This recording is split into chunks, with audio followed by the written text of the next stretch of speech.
Daarom kom ons voet vandag uit Johannes, die evangelie Johannes 1. In die begin was die woord daar, en die woord was by God, en die woord was self God. Hy was reeds in die begin by God. Alles het deur hom tot stand gekom. Ja, nie enkele ding wat bestaan het sonder hom tot stand gekom nie. In hom was daar lewe, en die lewe was die lig vir die mense. Die lig skyn in die duisternis. Die duisternis kom dit nie uitdoof nie. Daar was 'n man wat deur God gestuur is, sy naam was Johannes. Hy het gekom om te getuig, hy moes getuig van die lig, sodat almal deur hom tot geloof kon kom. Hy was nie self die lig, maar moes van die lig getuig. Die ware lig, wat elke mens verlig, was gekom na die wêreld toe. Hy was in die wêreld het deur hom tot stand gekom, en tog het die wêreld hom nie erken nie. Hy het na sy eiendom toegekom, en tog het sy eie mense hom nie aangeneem nie. Maar aan almal wat hom aangeneem het, die wat hom glo, het hy die reg gegee om kinders van God te word. Hulle is nie van nature nie deur die drang van 'n mens of die besluit van 'n man nie, maar hulle is uit God gebore. Die woord het mens geword en onder ons kom woon. Ons het sy heerlikheid gesien, die heerlikheid wat hy as die enigste seun van die Vader het, vol genade en waarheid. En daarom, liewe gemeente, genade en vrede vir elkeen van julle, van God ons Vader en die Here Jesus Christus. Kom ons staan en loof ons die Here.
Thema wat ons vandag gekies het is van ook rondom die hele saak van die opkoms, die verskyning van die lig. En ek wil 'n gedeelte vir u wat ons uit die foto ook gehad het, net 'n gedeelte daarvan gee vir u wys. Die lig skyn in die duisternis. En dit as gebruik as 'n inleiding vir ons dink oor hierdie gedeelte aan ons nou 'n bietjie stil word, elkeen op sy eie oor die ware lig wat verskyn, wat elke mens verlig. Hy was aangekom na die wêreld toe. Hierdie gedeelte in Johannes, die eerste hoofstuk van die Johannes Evangelie, gee Johannes net ons so 'n opsomming van wat hy beleef het en wat hy gesien het, wat hy waargeneem het van die Here Jesus se verskyning, voordat hy praat oor wat Jesus gesê het en wat hy gedoen het. Dit is amper soos 'n samevatting, 'n opsomming wat ons hier kry van wie hy dink, wie hy verstaan, wie Jesus is. Hy sê, wat gebeur en wat ons van julle wil van vertel, is die waarheid wat elke mens verlig, was aankom na die wêreld, toe hy was in die wêreld, die wêreld wat hierom tot stand gekom het, hy is die skepper van die wêreld, en toch het die wêreld om nie erken nie. So hy praat, hy weet van alles wat al gebeur het, en alles wat hy nog gaan vertel, het al klaar gebeur. Die wêreld herken hom nie, hy het na sy eiendom toegekom, het na die Joodse volk toegekom, en toch het sy eie mens hom nie aangeneem, jy hom verwerp. Maar aan almal wat hom aangeneem, die wat hom glo, het hy die reg gegee om kinders van God te word. Het wel kinders, nie onmiddellike engeltjies nie. Kinders leef in 'n huis saam met hulle vader. Die vader kan hulle baie keer tugtig, baie keer is dit nodig. Kinders kry nie altyd hulle sin nie. Gaan nie altyd goed in huise, terwyl daar ook 'n pa is wat ons sorg, nee. Ons is God se kinders, beteken ons weet wat vir ons voorlê. Hulle is dit nie van nature nie, dit van die kindskap gebeur nie van nature nie, dit kom van God af, nee. Hulle is uit God gebore. Die woord het mens geword en aan ons kom woon. En ons het sy heerlikheid gesien. Johannes sê, in Jesus, sy optrede en sy woorde, met hulle kontak met hom, het hulle die heerlikheid gesien, iets van die heerlikheid van God, wat hy as die enigste seun van die Vader het, vol genade en waarheid was hy. Kom ons gebruik dit as in tot ons stil wees.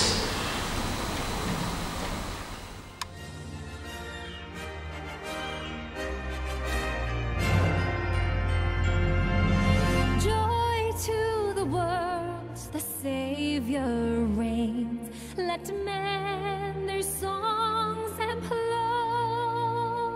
while fields and floods, rocks, hills and plains repeat the sounding joy, repeat the sounding joy, repeat, repeat the sounding joy.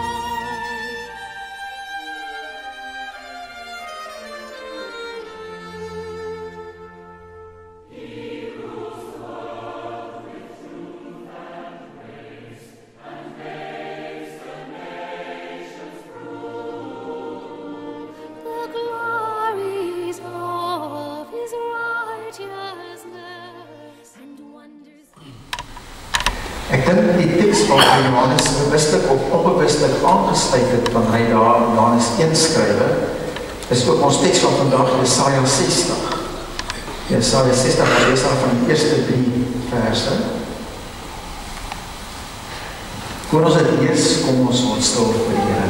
Here, ons dankie vir hierdie samenkomst van gelowiges. Ons dankie vir die Bybel, die woord, wat ons sê, wat ons lei op ons pad. Here, ons leef in 'n wêreld en in 'n tyd waarin dit vir ons voel of die duisternis al groter word. Duisternis in mense se gedagtes. Duisternis in mense se redenasies. Duisternis motiewe vir mense se optrede en dade. Ons sien ook deel van daai duisternis in onsself. Ons het 'n worstelstryd wat ons voel om kinders van die lig te wees. Ons sien dat die duisternis in hierdie tyd ook mense so moed, hulle gedagtes, hulle lewensvreugde van hulle wegneem. Ja, ons weet van die duisternis, van die depressie en baie mense se harte. Jy is hier in die vreugde tyd in die seisoen van Kersfees. Ons gebed vanoggend is, Here, help ons dat hierdie deel van die woord waarmee ons besig is en waarmee ons al reeds besig was, dat het ons sal bring by u lig. Laat u lig opnuut helder binne in ons lewens skyn. En in ons land en in die wêreld. Kom en openbaar u grootheid, u almag opnuut. Dis waarvoor ons pleit, dis waarvoor ons bid. Kom verdryf al die donkerte wat dan in ons lewens nog is. En gee ons krag om die stryd aan te sê teen die duisternis, sodat ons in u naam en deur u krag kan oorwin. Ons bid dit vir onsself, ons bid dit vir ons geliefdes, ons bid dit vir ons mede-gemeente en ons geloofsgemeenskap. Ons bid dit vir Centurion, ons bid dit vir ons land en die wêreld, sodat u naam verheerlik kan word. Amen. Ons lees hierdie in Jesaja 60, net so 'n bietjie, as jy nie weet nie, Jesaja, die boek Jesaja in die Bybel vir ons uiteen in 3 dele. Eerste deel tot by hoofstuk 39 is 'n gedeelte profesie van Jesaja van Jerusalem, soos hy genoem word, wat praat oor die tyd voor die ballingskap gebeur. Die ballingskap is nou die ballingskap van die Suidryk, wat in die 16de eeu voor Christus gebeur het, jaar 587 voor Christus, word Jerusalem verwoes deur Babyloniërs wat daar inval. Die hele stad word vernietig, hulle breek alles af en brand alles wat kan brand. Dit is soos 'n totale verwoesting wat gebeur. Hulle voer die room van die samelewing, die gekultiveerde, die geleerde mense word weggevoer na Babylon toe, en ook verskeie ander plekke waar hulle geplaas word. Is net die gewone, kom sê, die landelike mense, die mense wat nie geskoold was en wat agterbly. En daarom word die stad nie herstel nie. Hy kry sy vorige glorie terug nie. Die tempel is verwoes. Hulle het nie die middel nie, hulle het nie not the means om dit te doen nie. Hulle het nie verstaan nie, hulle is nie bouwers nie, die architecte het weggevoer. So daar bly hulle in Babylon, en dan die eerste deel van Jesaja praat daaroor. Die tweede deel van die boek is die deel terwyl dit gebeur, van hoofstuk 40 tot hoofstuk 55 praat daaroor. Dis 'n tweede skrywer wat daar in die woord is, wat ook sy eie werk invoeg onder die naam Jesaja, wat destyds 'n baie algemene verskynsel was, dat mense goed wat hulle geskryf het onder 'n bekende naam en name ingevoeg het. En dan hoofstuk 56 tot 66, wat die deel is waar ons vandag lees, is na die ballingskap, maar daar weer 'n skrywer na vore toe kom, en dan kom hierdie profesie na vore, en ons lees daar. Kom Jerusalem, laat jou skyn jou lig, vir jou die lig gekom, die magtige teenwoordigheid van die Here het jou lig gebring. Daar is donkerte oor die aarde, duisternis oor die nasies, maar oor jou gee die Here lig, oor jou verskyn sy magtige teenwoordigheid. Nasies kom na jou lig toe, en konings na die glans van die nuwe dag wat jou aanbreek. Nou hierdie gedeelte, die laaste, die derde gedeelte van hoofstuk 56 tot 66 van die boek, gaan het juist oor hierdie kentering wat gekom het, hierdie verskil wat daar gebeur, verandering vir die situasie, die lot van die volk is verander hier, en dis waar hierdie laaste skrywer in Jesaja wil praat, en dan is daar 'n paar goed wat hier hoor, dit gaan hier oor die lig wat verskyn het. Daar is donkerte by die aarde, duisternis by die nasies, die verstaan, dis nie net fisiese duisternis, dis meer geduisternis in jou gedagte en jou verstaan, jy nie verstaan wie jy is en wat jou rol is, hoekom jy hier is nie, jy verstaan vir God, jy ken hom nie, die ware God, word nie aankyn nie, dis die duisternis wat daar heers, en hierdie duisternis heers, volledig vir jou en my ook, ons moet verstaan, ons is baie keer, kyk, gesprengspoel in die wêreld, maar baie te veel positiewe beoordeling van ons lewe te hê, van die lewe wat mense leef. Die Bybel is eintlik verskriklik negatief daaroor, om te sê, maar as God nie in jou lewe ingekom het nie, en jy het hom nie aangeneem nie, jy glo nie hom nie, dan verwyder hy ook nie die duisternis wat daar in jou is. Hy doen dit met sy kinders, almal wat hom aangeneem, die wat hom glo, aan hulle het hy die mag om kinders van God te word. Nee, dit staan hier so.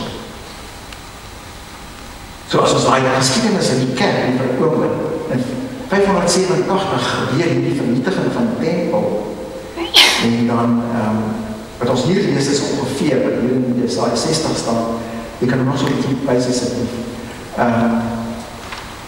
staan waarskynlik, is waarskynlik geskryf in die tyd van so 538 voor Christus, want hulle is 50 jaar in ballingskap, so hulle word weggevoer die loon van die bevolking, ou mense en kinders, gesinne, families word weggevoer, dan sal het omtrent 50 jaar daar in die ballingskap, en dan in 539 voor Christus, dan oorwin die Perse, die Babyloniërs in die buiteland, en dan kom Kores, die koning van die Perse, en hy sê, hy vaardig hy edik uit, en hy sê, almal wat in ballingskap is, kan terug aan hulle lande en hulle huise toe.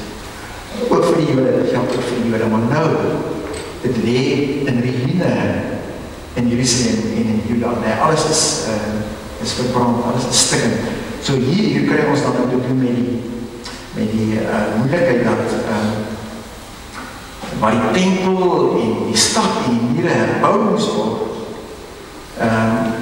was daar nie by die mense wat moes terugkeer, 'n verskriklike enthousiasme daarvoor nie. Hulle het nie gedink, fantasties, ons kan terug in die ons van tempel herbou.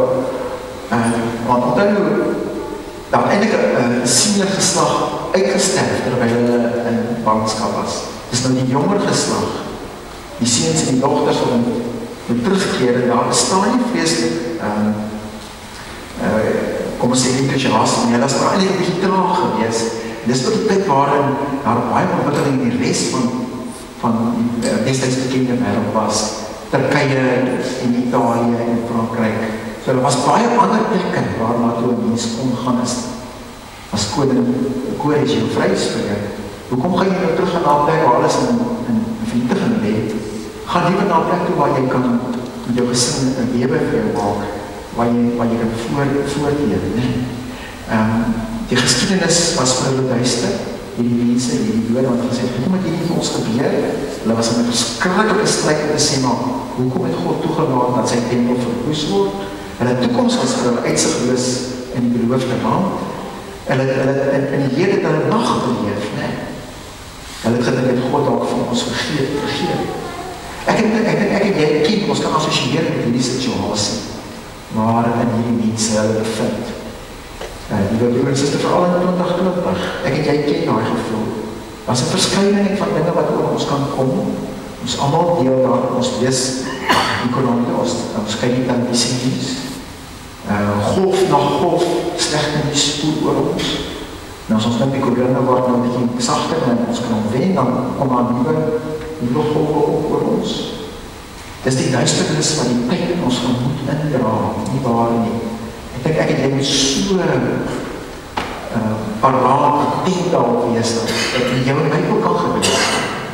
En in die tyd, en met ons liefdes. En ek dink ons moet as het ware agente in die Here se naam en deur sy krag wees in die lewens van ons familie wat deur die goed in die duisternis ingetrek word. Miskien is dit jou werk, jou agente wat voor jou lê, of klomp bekommernisse wat ons deel kan wees. Van huis tot waar, van gesondheid, van beroep, van werk, van survival, van net oorleef. Daaroor bekommer mense vandag baie erg. Later voel jy asof jy net in 'n hoekie wil gaan sit en konversbreek op wil trek. Nee, daar is donkerte oor die aarde, duisternis oor die nasies, Jesaja, hulle beleef dit. So wat ek en jy beleef is nie 'n nuwe ding in hierdie politiese tyd. Die duivel doen sy naam gestaan, prins van die nag, nee. Dit het vir mense laat verstaan, en dit kom uit hierdie Jesaja sien het raak. Hy sê, hierdie lig wat God vir jou en my wil gee, wat opkom wanneer hy nader kom, wanneer hy verskyn. Hy koppel dit met die teenwoordigheid, die magtige teenwoordigheid van die Here. En dis hoekom daar by ons 'n oproep kan wees vanoggend. Dis die derde adventskers, die vreugdekers. Want nou kan die vraag ons kom, hoe kan ons vreugde hê? Waar is die vreugde? Wat is die bron van die vreugde? Dit gaan oor die koms, die magtige teenwoordigheid van die Here wat verskyn het. Dis waarvan Johannes praat, daar in die inleidende proloog, tot sy evangelie. Nee, die Here gee vir jou lig, oor jou verskyn sy magtige teenwoordigheid. So, God is nie 'n swygende klipstandbeeld wat op 'n kliptroon sit, passief, stadies, dood nie. Nee, sy lig skyn in die duisternis, en die duisternis onder die uitloof. Psalm 139 sê, waarom is selfs die duisternis nie donker en die nag so lig soos die dag, die duisternis so goed soos die nag. Die son van redding skyn en genesing in sy strale. Dis wat ek en jy wil herdenk en vier selfs in die adventstyd. Voel jy dit? Sien jy dit? hoofstuk 60 sê die skrywer van Jesaja, hierdie gedeelte, bedag sal dit nie die son wees wat vir jou lig gee nie. Snags sal dit nie die maan wees wat vir jou skyn. Die Here sal vir jou 'n ewige lig wees. En jy sal roem in jou God. Jou son en jou maan is die Here. Hy gaan nie onder en word nie dof nie. Die Here sal vir jou 'n ewige lig wees. Jou dae van smart is verby. En die Nuwe Testamentiese mense, die skrywers, beleef dit wanneer Jesus onder hulle is, wanneer hulle saam met Jesus wandel. In hom word hierdie ding nog meer waar. Op papier klink dit natuurlik goed, maar wat van die werklikheid van die lewe sal ek net wil vra? Want as ons kyk na die geskiedenis van Israel, wanneer Jesaja onder andere hierdie profesie uitdruk, dan is daar nie wonderwerk en soek, daar staan die tempel en die stad op en die mure verwys outomaties nie, hè? Ons het al reeds gesê, die mense, die jong mense van Israel wou nie huis uitgaan nie. En dit was nie 'n plek hulle gedink dat daar so uitsigte vir ons daar nie. Daarom kom met 'n klein gedeelte hier terug, hè? Waarskynlik is 5% van die mense wat kom terug. Die ander versprei oor die res van die destijds bekende wêreld aan die plekke toe. Hulle gaan oorsoom toe. En tegendeel, dit lyk as mens later die geskiedenis of het van kwaad tot erger gaan vir Israel. Asof hulle net verder wegval in die put. En mens sou met ander woorde die geskiedenis so kon interpreteer. Ek en jy ook in die wêreld kyk daarna ook hulle beoordeel die Bybelse boodskap en wat die kerk sê in terme van wat om die wêreld bly. En die wêreld net nie goed doen, hè. So, maar ek en jy, broer en suster, ons moet dieper kan kyk, ons moet verder kan kyk. Ons moet ons geloofskool ontwikkel, ons moet meer kan sien as wat nie voor hande is. Elke dag ons te doen meer kry. Maar die so sê die skrywer in Jesaja, God sy lig is gelyk aan sy heerlikheid. En sien jy my ophang met Johannes het definitief hierdie gedeelte in sy kop gehad. Want hy sê, wanneer ons Jesus wat Jesus ken, sien ons die heerlikheid. Ons sien die heerlikheid van God in hom. Sy heerlikheid is gelyk ook aan sy magtige teenwoordigheid. Hy is die maan hier ook, hè? God by ons. Maar met die magtige teenwoordigheid van die Here kan jy mens jou ook misgis. Want soms is hierdie magtige teenwoordigheid, dan kom ons daar ons lewe dat dit so duidelik is. Die Here omstraal ons as het ware. En met sy heerlikheid en sy lig. Jy word oorspoel daarmee. Die Bybel sê, van begin tot einde praat oor die lig van God.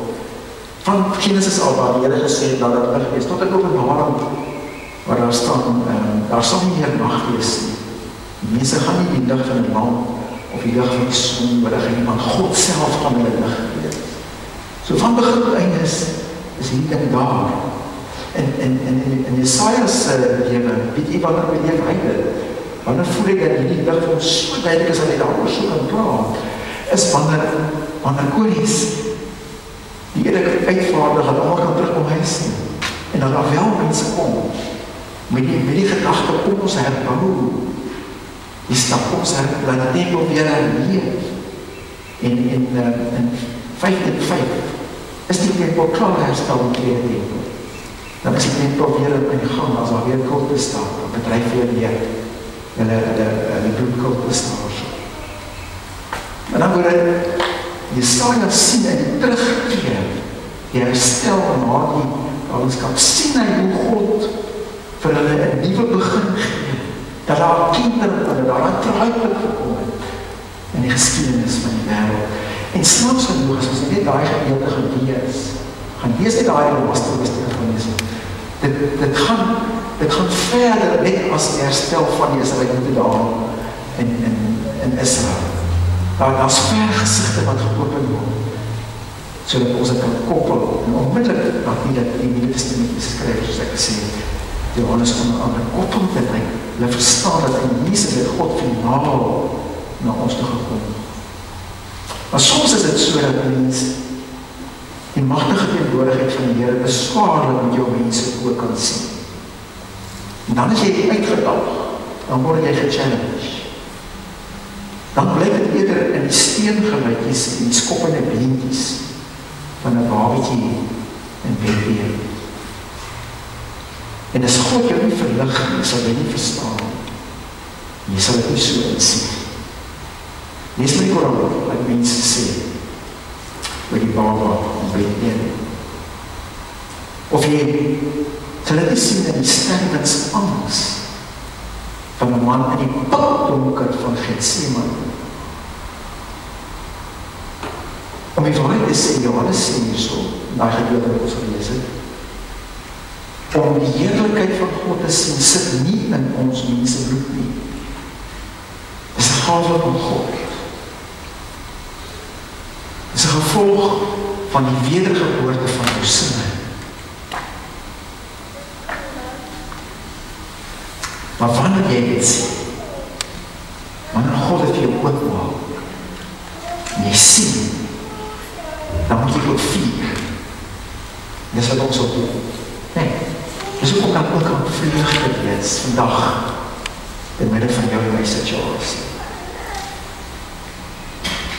Ek het hierdie week verskrikkelijk om mee af te sluit, 'n vreemde ervaring van myself gehad. Ek gaan loop dat jy in die middag, so die agtermiddag 5 uur kan, dan gaan loop ek in my mond. Om die waarheid te sê, ek is eindelijk verplig, hy kom staan teen my, en hy gaan weg, voor hy die leiband aangesit om gaan stap te doen. Hy buk my en sê, nou hierdie week in maandag, as ek gewees, kom ek en hy uit, ons gaan daar die huis, en stap ons hier langs die kerk voorbij, ons gaan dan die op en hindrie, ek en dan sommer marines af. Ons toe so halfpad hier is, hoor ek rem, bande wat skree, maar kom, nie, sweet. En toe daarna die tank van glas wat breek en voertuig, die metaal, kip. En toch my mense van, wat gaan nou gaan? Maar ons stap verder, en toe kom jy ook om hierdie ene motor op sy dag, hier in die weg. Aanboop by die weg 30 daar waar jy ook gesê is, dat jy daar waar Pieter Verlede geblei het, daar waar hy by spoedhobbel is. En ek sê vir skool in my mond, nee, ons gaan nie vandag, ons gaan bietjie nader stap, kyk daar gaan, onmiddellik kom al klomp mense, ek sal dit verbaas wees, besef nie al so baie mense in my sê, kom en hulle voor hom groep daar op die kar, en die persoon in sy kar was, die kar leep op sy dak, maar as geen ander kar gewees, niks, so op een manier, ek neem aan, hy het vinnig gerei, en hy uitgeswaai, en hy of die randsteen, of die spoedhobbel getref, op sy dak. Die persoon dat uitgeklap, hy staan verdwaas, dan was ek skop. Dan nie sê ek weet nie wat er gaan, en die kar hier op sy dak. Doch ek by myself, is so die wêreld, so makkelijk, so vinnig. En waar secondes, dan lê die kar op sy dak, dan lê die wêreld op sy dak, dan lê jou en my lewe op sy dak. Nie waar. Wanneer gaan ons die lig sien? Maar as ons dit sien, terwyl ons nog die strijd aansien, om in die Here se naam deur sy krag die duisternis te verdryf en daartoe te beklei. Wanneer ons die stel van sien, moet ons ook vier. Daarom kan ons die kers aansien. Want dit is 'n gegewe. Die Bybel getuig daaroor. Dit is waaroor Kersfees gaan. Dit gaan oor God, wat na ons toe gekom het. Wat God by ons kom woon het. En dan, as ons in die gedeelte lees, Jesaja begin daarmee, hy sê, hierdie lig het, wat iets van hierdie lig sien, wil ook ander mense dit gaan sien. Daarom sê hy, laat skyn jou lig. Laat skyn jou lig, Jerusalem. En die Here sluit met hierdie gedeelte aan in die bergrede as hy sê, julle is die lig vir die wêreld. 'n Stad wat op 'n berg lê kan nie weggesteek word nie. Oorsteek 'n mens nie 'n lamp op en sit dit onder 'n emmer nie, maar op 'n lamp staande, sodat dit lig gee vir almal in die huis. Laat julle lig so voor die mense skyn dat hulle julle goeie werk kan sien en julle Vader wat in die hemel is verheerlik. Die wêreld waarin ons leef sê, sien is glo. Die Bybel waarin ons glo sê, glo sien. Amen.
en die liefde van God ons Vader en die teenwoordigheid van sy Heilige Gees bly op ons almal.